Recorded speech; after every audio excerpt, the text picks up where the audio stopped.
We have, yeah, and we'll do more of it. So we've got a couple of people that spend a lot of their time networking with.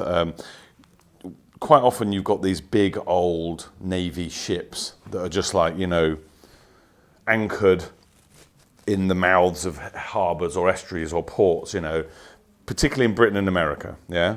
And so we've got a special projects team that own the dialogue with those people. So we've got everything from like, there's the, what's the famous US Navy ship that's in,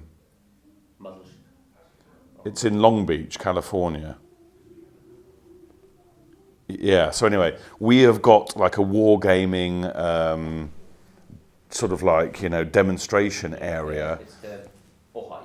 That rings a bell. It's the Ohio, yeah. Sorry to be vague about this. So that's the most developed one we've got. We've actually got a wargaming education and demonstration centre on the ship, which is a floating museum. So that's a good idea. You know, we've got the education centre in Bovington at the Tank Museum. Great idea. The idea now is to basically do more of that around the world. And then, yes, in the same, with tanks, obviously, it's further in its life cycle. Because tanks are land-based and small compared to ships, they're kind of a bit more accessible. So it's easier for us to turn up and create community events. With ships, it's a bit more challenging, but again, we know it works, and we're always amazed whenever we do, you know, turn up and set up shop, even with a basic table and a sort of PC. We're always you know, amazed how many people turn out and how much interest and goodwill there is in there. It's like, you know, we weren't prepared for just how many people were into tanks and how passionate they are about it. It's true with planes and it's true with ships.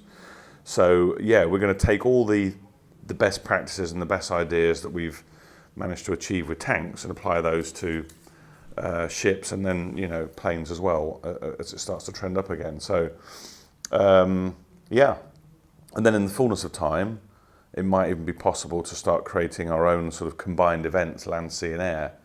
You know, but that would be a few years down the line. But I guess you would have to find somewhere that had the ship, so it would probably be on the sea. But then you could obviously roll tanks up onto the quayside, and then you could probably arrange flyovers as well to get the combined fix. But you know, why not? You know, people like that stuff. That's what we know about our community. They have a healthy interest in engineering and model making. And big lumps of metal. It's like, that's what defines the wargaming kind of crowd. They are fascinated with these machines and how they work and what you can do with them. If you think about, you know, World of Tanks, whether you're, to a certain extent, when you're in the tech tree, you can see how the armour evolves over time through the tiers.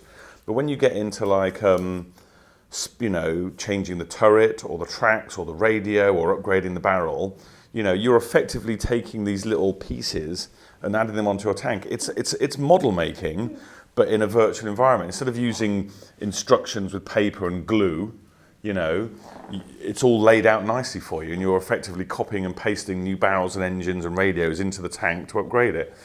It is giving the hobbyist that same fix, but through a different medium.